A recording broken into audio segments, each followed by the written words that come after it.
কিন্তু সুন্দরভাবে কাজ করতে হবে, আমাদের সঙ্গে থাকতে হবে, এটা হচ্ছে ব্যাপার। আমরা দায়িত্বে থাকবো না। কেউ যদি বলে আমরা দায়িত্ব নেব, তো দায়িত্ব সঙ্গে সঙ্গে ছেড়ে দেবো, আমরা দায়িত্ব নেব না। কিন্তু সুন্দরভাবে কাজ করতে হবে, আমাদের সঙ্গে থাকতে হবে, এটাই হচ্ছে আমাদের দাবি। আমাদের ফান্ডের টাকা দিয়ে মহল্লার উন্নতি হচ্ছে, সুন্দরভাবে চলছে, এটাই যথেষ্ট।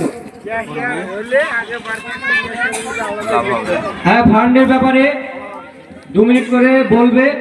প্রথমে বলবে আমাদের ছামাদ বাবু।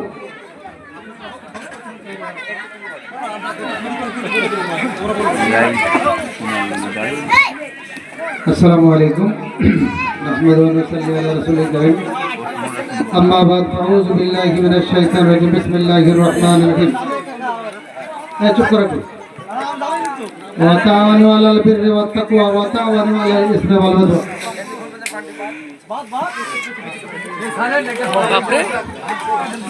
সবসময় কাছে থাকে। আমি কোরআনের যে আয়াতটা পড়লাম সেটা শুনলে নেকি কি বল? হ্যাঁ, মাফি জবর কথা ভিডিওতে ফোন দিই, জবর কথা। আমরা জানি 2023 থেকে ইসলামিক রিলিফের জন্ম, তারপরে ধারাবাহিকভাবে একটার পর একটা বিভিন্ন কাজ তারা করছে আমাদের যুবক ছেলেরা। আমাদের অনেক দিনের স্বপ্ন ছিল, মেজর আমি আব্দুল হামিদ, অনেক স্বপ্ন ছিল যে হয়তো আমরা সেরকম একটা যদি জায়গা খুলতে পারি বা সেরকম টাকা পয়সা হয়, তাহলে আমরা হয়তো একটা বিনা ব্যাংকে কারবার করবো। তো একসময় নিজস্ব টাকা হয়তো কাউকে ধার দিতাম, এটা গোপন কথা হয়তো বেরিয়ে পড়লো বলা। অনেকের হয়তো একজনা কানের মাহফিলে চলে গেছে ডুম করে, তো কী কর নয়তো এই মাহফিলে ইচ্ছে সুদে দিব দিয়ে আমার এই কাজটা করবো, 1000 টাকা লাগবে না তো 2000 টাকা আমাকে দেওয়া মাফ দিতাম। এটা গোপন কথা বলতে হয় না, কিন্তু তাও হয়তো বলা হয়ে গেল আজকে।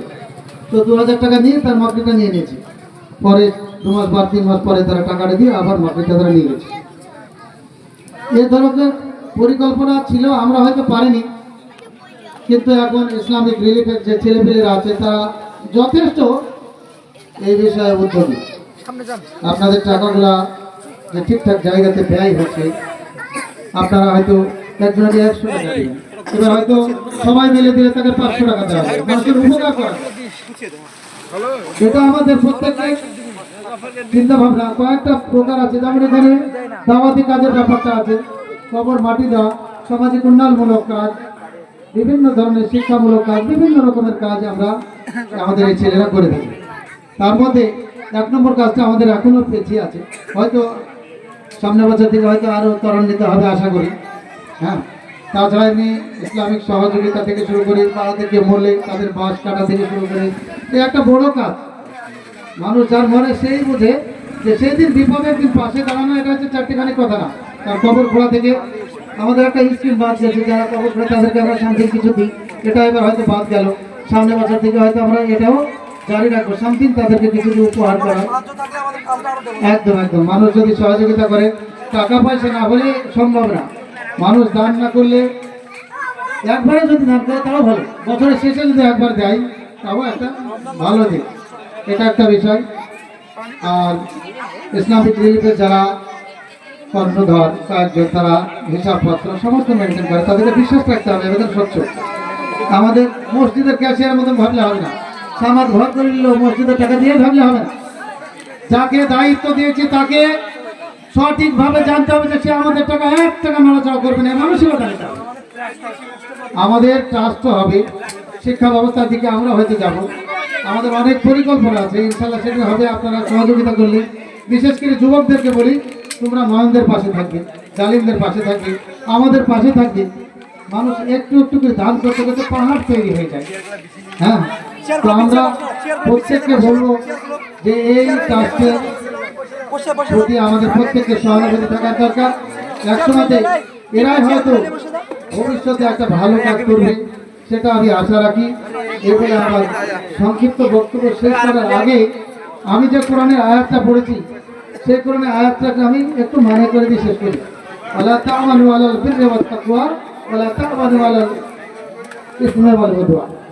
আল্লাহ তাবারক তাআলা বলছেন যে তোমরা ভালো কাজে সহযোগিতা করো, আল্লাহ কোরআনে বলছে ভালো কাজে সহযোগিতা করো।